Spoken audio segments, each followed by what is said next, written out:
Hello. So today basically we start our next unit, that is pointer. Okay. So let's start. What is pointer? Pointer are the variables that always point to the address rather than the value. Okay.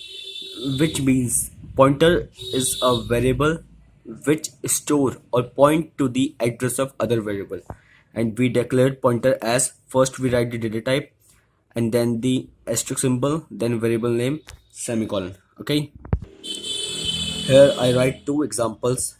Number one, in the first example, I declare a pointer variable with asterisk symbol asterisk star a.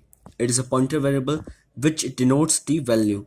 Note that if I talk about the value of a pointer variable, then I write star a. And if I simply talk about the address of the pointer variable, then I simply write the variable a.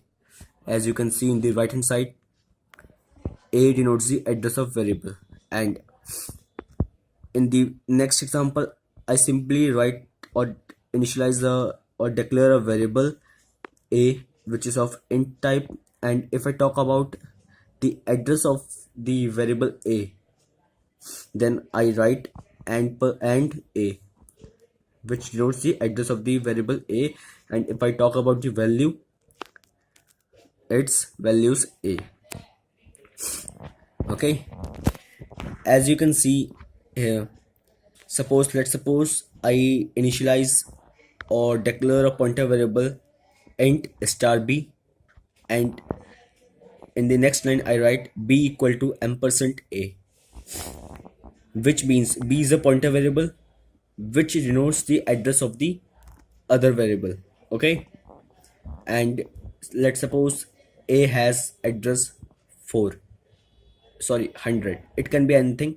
Okay, and at the address 100 the value of a is 4, so if I print the value of the b pointer variable, okay, then the value is 4.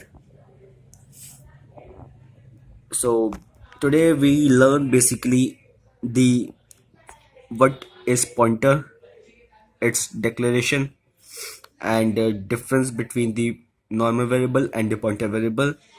Okay, I hope you understand this lecture.